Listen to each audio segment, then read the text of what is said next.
তোমাদের সকলকে স্বাগত জানাই ইন্সপায়ার ইওর অনিমা চ্যানেলে। আশা করি সবাই তোমরা ভালো আছো, সুস্থ আছো। আজকে ক্লাস 9 এর চ্যাপ্টার 3 এর সালোক সংশ্লেষের পার্ট 2 নিয়ে আলোচনা করব। আজকে আলোচনা করব ফটোফসফোরাইলেশন নিয়ে। আচ্ছা, আগের পর্বেই এই সালোক সংশ্লেষের আলোক দশার বিক্রিয়াগুলো জলের বিশ্লেষণ অবধি বুঝিয়েছিলাম। তোমরা যদি সেই পর্বটা না দেখে থাকো গিয়ে দেখে নিতে পারো। ওই অংশটা না দেখলে, মানে পার্ট 1 না দেখলে কিন্তু এই আজকে পার্ট 2 বুঝতে পারবে না। চলো শুরু করা যাক। এটা একটা কন্টিনিউ হচ্ছে সিরিজ, সেইটারই দ্বিতীয় পর্ব শুরু করতে চলেছি। আজকে আলোচনা করবো এই ফটোফসফোরাইলেশন নিয়ে। আচ্ছা, এখানে বলে রাখি ফটোফসফোরাইলেশন জিনিসটা কিছুটা লিখে প্র্যাকটিস করার জিনিস, কিন্তু অবশ্যইভাবে এখানেও কিছু জিনিস বোঝবার আছে। চলো শুরু করা যাক।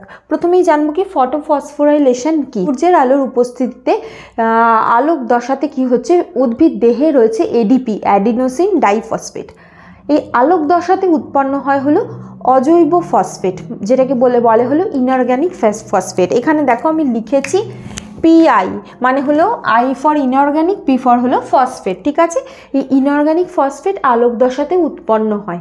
এবার এই যে inorganic phosphate ADP, adenosine diphosphate, এটার সাথে যুক্ত হয়ে তৈরি করছে অ্যাডিনোসিন ট্রাইফসফেট। এই এটিপি যেটা, এটাই এর পরের যে দশা সেটা হলো অন্ধকার দশা। সেই অন্ধকার দশাতে শক্তি প্রদান করে, যার ফলে উদ্ভিদ বিভিন্ন রকম বিক্রিয়াগুলোকে চালাতে পারে। এবার এই জায়গায় বলে রাখি যে এটিপি কেন ওদের মানে এখানে তৈরি করতে হচ্ছে। কারণ আমাদের কোনো কাজ করার জন্য শক্তি প্রয়োজন। আমরা কি করি, খাবার খাই, সেই খাদ্যটা গিয়ে শরীরে আমাদের শক্তি যোগায়। এবার আমরা যে খাদ্যই খাই না কেন, সেটা হতে পারে ভেজ, সেটা হতে পারে নন ভেজ, সেটা ডাইরেক্টলি বা ইনডাইরেক্টলি উদ্ভিদের ওপরেই নির্ভর করছে। মানে ধরো তুমি যে কোনো রকম শাক সবজি খেয়েছো, সেটা তো সরাসরি উদ্ভিদ থেকে আসছে। অথবা ধরো তুমি কিছু মানে ননভেজ খেয়েছো, যেটা ধরো মানে ইনডাইরেক্টলি উদ্ভিদ থেকেই আসছে। মানে ধরো তুমি চিকেন খেয়েছো, চিকেন কি খেয়েছে, ধরো বিভিন্ন পোকামাকড় খেয়েছে, বা ধরো বিভিন্ন যে শ্যাওলা, এই সমস্ত কিছু, তার মানে এগুলোর উৎস উদ্ভিদের শক্তিটাই ওর শরীরে এসছে। বা ধরো মাছ খেয়েছো, সেই মাছেরও দেহ কি হচ্ছে, মাছ ধরো ফাইটোপ্ল্যাঙ্কটন, জুপ্ল্যাঙ্কটন এগুলো খেয়েছে। ফাইটোপ্ল্যাঙ্কটন হলো উদ্ভিদেরই একটা মানে উদ্ভিদেরই একটা অংশ বলতে পারো, অংশ মানে উদ্ভিদই ওটা একরকম, যেটা জলের মধ্যে সালোক সংশ্লেষ করে। তাহলে যে মানে যেটাই খাবার খাও না কেন, সেটার জন্য আমরা ইনডাইরেক্টলিও হতে পারে ডাইরেক্টলিও হতে পারে উদ্ভিদের উপর নির্ভরশীল শক্তির জন্য। এবার উদ্ভিদরা কী খেয়ে সেই শক্তিটা গ্রহণ করবে, তাই না? ওরা তো মাটি থেকে মূলের সাহায্যে জল টেনে নিচ্ছে, বাতাস থেকে বায়ুরন্ধ্র মানে ওদের যে পত্ররন্ধ্রের মাধ্যমে কার্বন ডাইঅক্সাইড টেনে নিচ্ছে। কিন্তু ওরা খাদ্য যেটা থেকে ওদের শক্তি যোগান দেবে, সেটা ওরা কি পায়? সেই রকম ওরা কিছু পায় না। সেই কারণে সালোক সংশ্লেষের আলোক দশার একটা পর্বে এটিপি তৈরি হচ্ছে, যাতে অন্ধকার দশার বিভিন্ন বিক্রিয়াগুলো সংঘটিত হতে পারে। ক্লিয়ার? এবার আসবো এই যে এটিপি বা অ্যাডিনোসিন ট্রাইফসফেট। সূর্যের আলোর উপস্থিতিতে যেহেতু এই বিক্রিয়াটা হচ্ছে, মানে সূর্যের আলো এই জিনিসটা হতে হেল্প করছে, সেই জন্য এটার নাম হলো ফটোফসফোরাইলেশন। এই ফটোফসফোরাইলেশনকে দুটো ভাগে ভাগ করা যায়, একটা হলো চক্রাকার, একটা হলো অচক্রাকার।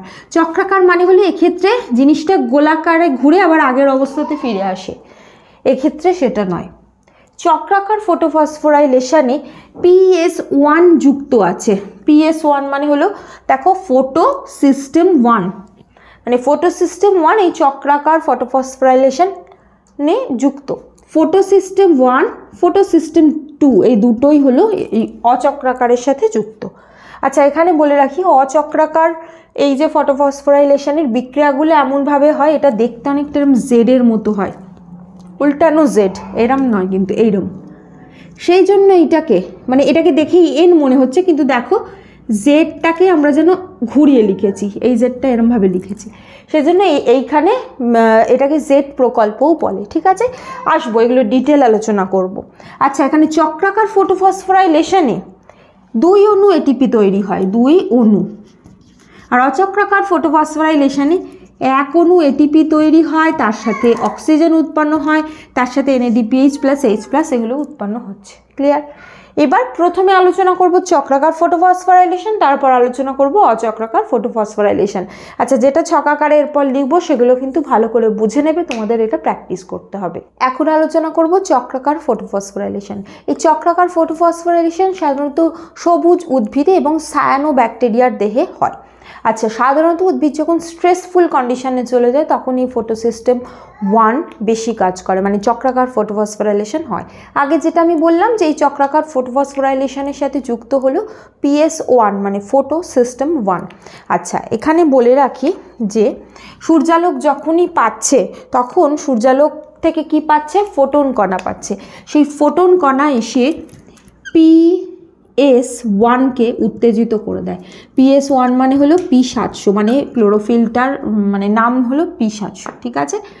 এবার এইটা যেইটা রয়েছে এটাকে এসে উত্তেজিত করছে সূর্যালোক।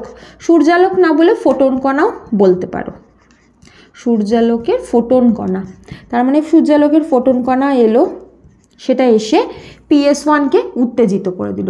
উত্তেজিত করলে কি হবে, এটা PS1 স্টেটে রয়েছে, তো এটা এরমভাবে উত্তেজিত, এই জিনিসটা এরম দেখাবো PS1 P700 এর মাথায় স্টার দেব, মানে এটা হলো এক্সাইটেড স্টেটে বা উত্তেজিত অবস্থায় রয়েছে। এইটা থেকে এবার কি হবে, দুটো ইলেকট্রন বেরিয়ে যাবে। কি বেরিয়ে যাবে, দুটো ইলেকট্রন বেরিয়ে যাবে। বেরিয়ে কিসের মধ্যে যাবে, সেটা হলো FD। FDটা হলো পুরো নাম ফেরিডক্সিন। আমি এই পুরো নামগুলো পাশে লিখে দিচ্ছি, এগুলো কিন্তু মনে রাখতে হবে। আচ্ছা, এখানে বলে দিই অনেক সময় স্টুডেন্টরা স্কিমটা পুরোটা লিখে চলে যায়, কিন্তু কোনটার কি মানে সেটা লেখে না। সেই কারণে কি সমস্যা হয় যে FD মানে ফেরিডক্সিন, তারপর প্লাস্টোকুইনোন, প্লাস্টোসায়ানিন, এইগুলো মেনশন করে না, এগুলো সিম্পলি মুখস্থ করে এবং লিখে দেয়, সেটা কিন্তু হবে না। তার মানে এখানে P যে 700 এটা থেকে ইলেকট্রন বেরিয়ে গেল, গিয়ে ফেরিডক্সিনের মধ্যে গেল, ঠিক আছে। ফেরিডক্সিন থেকে আবার ইলেকট্রন বেরিয়ে যাবে, গিয়ে যাবে হলো প্লাস্টোকুইনোনে। PQ তার মানে কি, প্লাস্টোকুইনোন। নামগুলো, এই যে নামগুলো অবশ্যই মনে রাখবে। আচ্ছা, সেইটা মানে অনেক স্টুডেন্টদেরই আমি দেখেছি এই নামগুলো কিন্তু লেখে না, অবশ্যই করে লিখতে হবে। এই জায়গাটা, এই যে ফেরিডক্সিন থেকে প্লাস্টোকুইনোনের মধ্যে ইলেকট্রনটা এলো, এই অবস্থায় একটা মানে ATP তৈরি হয়। দেখো বাইরে আরও দিয়েছি, মানে হলো ATP উৎপন্ন। ATP উৎপন্ন হতে গেলে কি কি লাগবে, ADP প্লাস PI, ঠিক আছে। আচ্ছা, ইলেকট্রনটা যে যাচ্ছে সেটা আমি তলায় লিখছি যাতে বুঝতে সুবিধা হয়। ফেরিডক্সিন থেকে হলো প্লাস্টোকুইনোনে, প্লাস্টোকুইনোন থেকে ইলেকট্রনটা যাবে হলো সাইটোক্রোম যৌগে। কি নাম, সাইটোক্রোম যৌগ। এই সাইটোক্রোম যৌগের মধ্যে আবার যখন আসবে ATP তৈরি হবে।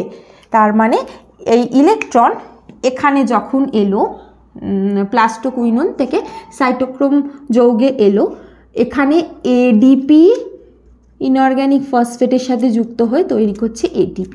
খেয়াল করে দেখো, একটা ATP, দুটো ATP তৈরি হলো। আবার এখান থেকে ইলেকট্রন বেরিয়ে যাচ্ছে, দুখানা ইলেকট্রন বেরিয়ে গিয়ে যাবে হলো প্লাস্টোসায়ানিনে। এটা হলো PC হলো প্লাস্টোসায়ানিন, ঠিক আছে। এরপর এখান থেকে ইলেকট্রন বেরিয়ে গেল, এটা আবার এই অবস্থায় ফিরে এলো, তার মানে এই ইলেকট্রনটা আবার এই অবস্থায় ফিরে এলো।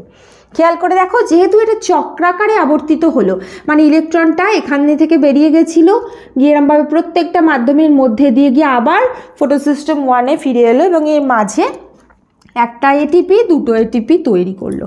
খেয়াল করে দেখো, এই যে ফটোসিস্টেম 1-এর মধ্যে কোথাও NADPH প্লাস H প্লাস উৎপন্ন হয়নি। যেটা আমি পড়িয়েছিলাম আলোক দশা উৎপন্ন হয়, সেটা এখানে উৎপন্ন কোথাও হয়নি, ঠিক আছে। তাহলে এই যে ইলেকট্রনগুলো কিসের মধ্যে দিয়ে যাচ্ছে এবং যাওয়ার সময় শক্তি উৎপন্ন করছে, এই শক্তি দুটোই পরবর্তীতে অন্ধকার দশায় উদ্ভিদ ব্যবহার করে। ক্লিয়ার? চক্রাকার ফটোফসফোরাইলেশন খুব ভালো করে পড়বে। এই টার্মগুলো এগুলো কিন্তু অবশ্যই করে মনে রাখতে হবে। FD মানে ফেরিডক্সিন, PQ মানে হলো প্লাস্টোকুইনোন, PC মানে হলো প্লাস্টোসায়ানিন, ঠিক আছে। এই মানে ATPর জায়গাটা না বদলে দেয়, মানে ধরো ফেরিডক্সিন থেকে প্লাস্টোকুইনোন, এই দুটোর মাঝের স্টেজে মানে ATP তৈরি হবে। ফেরিডক্সিনে যখন আসবে তারপরে সেখান থেকে ATP তৈরি হবে, আর এই সাইটোক্রোম যৌগে ATP তৈরি হবে। এই জায়গাটা যেন না গুলিয়ে যায়, সেই জন্য লিখে লিখে এটা প্র্যাকটিস করা প্রয়োজন। আলোচনা করব অচক্রাকার ফটোফসফোরাইলেশন নিয়ে। নামটা থেকেই বুঝতে পারছো, যেহেতু এটার নাম অচক্রাকার মানে এটা চক্রাকারে আবর্তিত হবে না। যখন পড়িয়েছিলাম তখন কি বললাম যে অচক্রাকার ফটোফসফোরাইলেশনে ফটোসিস্টেম 2 যুক্ত আছে, তাহলে এখানে ফটোসিস্টেম 2 লিখব। ফটোসিস্টেম 2 এর ভিতরে যে ক্লোরোফিল আছে সেটা হলো 680, ঠিক আছে, এরমভাবে লিখলাম। এবার এইটাকে সূর্যালোক পেয়ে উত্তেজিত হবে, তাহলে এখানে ফোটন কণা বা সূর্যালোকের ফোটন কণা লিখতে পারো, ফোটন, ঠিক আছে। এপাশে কি হয়, জলটা ভেঙে যায়, যেটা আমি আলোক দশা পড়ানোর সময় বলেছিলাম।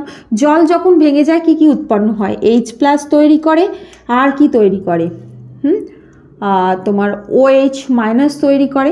এবার OH- থেকে যে ইলেকট্রন সেটা বেরিয়ে আসছে, ঠিক আছে। এই যে ইলেকট্রন, তার মানে এখানে ইলেকট্রন একটা আসছে, এখানে ফোটন কণা আসছে, নিয়ে এই যে ফটোসিস্টেম 2 এটাকে উত্তেজিত করে দিচ্ছে। উত্তেজিত যখনই হয়ে যাবে কিভাবে দেখাবো, PS2, এখানে দেখাবো P680, মাথায় স্টার, মানে হলো এটা উত্তেজিত বোঝাচ্ছি। কোনো স্টেট যখনই উত্তেজিত হয় তখন কি হয়ে যায়, ইলেকট্রন ত্যাগ করে।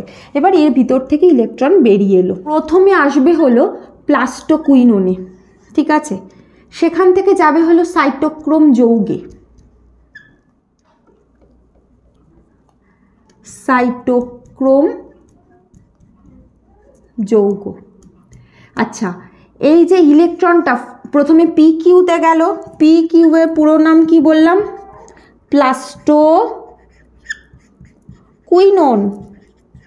তারপর যাচ্ছে সাইটোক্রোম যৌগে। সাইটোক্রোম যৌগের এই জায়গাটা থেকে একটা ATP তৈরি হচ্ছে, তাহলে এই জায়গাটায় একটা ADP প্লাস PI করে হলো ATP, ক্লিয়ার, এখানে একটা শক্তি উৎপন্ন হলো। আবার এখান থেকেও ইলেকট্রনটা বেরিয়ে যাচ্ছে, বেরিয়ে গিয়ে যাবে হলো প্লাস্টোসায়ানিনে, PC, এখান থেকে ইলেকট্রন বেরিয়ে যাচ্ছে, এখান থেকেও ইলেকট্রন, মানে ইলেকট্রনগুলো এর ভেতর দিয়ে যেতে থাকছে, কি হলো প্লাস্টোসায়ানিন, ঠিক আছে। এবার এখান থেকে একটা ইলেকট্রন বেরিয়ে আসছে, এই ইলেকট্রনটা বেরিয়ে এসে ফটোসিস্টেম 1-কে উত্তেজিত করে দেয়। ফটোসিস্টেম 1 মানে হলো P700, এটা যেই উত্তেজিত হয়ে যাবে ও কি করবে, PS1 আর হয়ে যাবে কি P700, মাথায় স্টার, তাই তো, মাথায় স্টার মানে হলো এটা উত্তেজিত। এবারে এ কি করবে, এও আবার ইলেকট্রন ত্যাগ করে দেবে। এই ইলেকট্রনটা কিসের মধ্যে যাবে, FT মানে হলো ফেরিডক্সিন, এখানটায় লিখছি FD মানে হলো ফেরিডক্সিন। এটা থেকে ইলেকট্রন চলে যাবে হলো NADP, এই ইলেকট্রনটা গ্রহণ করবে, নিয়ে তৈরি করবে হলো NADPH+H+, ঠিক আছে। মনে আছে আমি বলিয়েছিলাম যে এই NADP+ যেটা সেটা থাকে উদ্ভিদের ভিতরেই, সেটা এই ইলেকট্রনকে গ্রহণ করে নিচ্ছে। আচ্ছা, এই স্টেটটা, এখানে যে ইলেকট্রনটা এলো এই জায়গাটা থেকেও কিন্তু এক প্রস্থ আলো লাগে, যাতে এই ফটোসিস্টেম 1টা মানে উত্তেজিত হয়, আলোক বা ফোটন যা হোক লিখলে হবে। তাহলে খেয়াল করে দেখো এই স্টেটটা কীরকম দেখতে, দেখো তো, প্রথমে ফটোসিস্টেম 2 কাজ করলো, তারপর ফটোসিস্টেম 1 কাজ করলো, আর আলটিমেটলি ATP তৈরি হলো কটা, একটা ATP তৈরি হলো। তাহলে এখানে ATP কটা তৈরি হলো, 1 অণু, আর NADPH+H+ তৈরি হলো, NADPH+H+ তৈরি হচ্ছে, তার সাথে সাথে এখানে যে OH বেরিয়ে গেছিলো, এখান থেকে ইলেকট্রন বেরিয়ে যাচ্ছে, নিয়ে এখান থেকে অক্সিজেন উৎপন্ন করছে, তার মানে এক্ষেত্রে অক্সিজেন উৎপন্ন হলো, ক্লিয়ার। আচ্ছা, এক্ষেত্রে বলে রাখি যে দেখো স্ট্রাকচারটা অনেকটা এইরকম গেছে, তারপরে এরমভাবে বেঁকেছে, আবার স্ট্রাকচারটা এরম গেছে, অনেকটা জেডের মতো দেখতে, উল্টানো জেডের মতো। এটাকে যদি সোজাভাবে দেখো এইরকম, সেটা উল্টে আছে, সেই জন্য এটাকে জেড প্রকল্প বলে। অনেক সময় জেড প্রকল্প দিয়ে প্রশ্ন আসে, সেটা মানে হলো অচক্রাকার ফটোফসফোরাইলেশনটা এই ফ্লো চার্টের মধ্যে দিয়ে লিখতে হবে।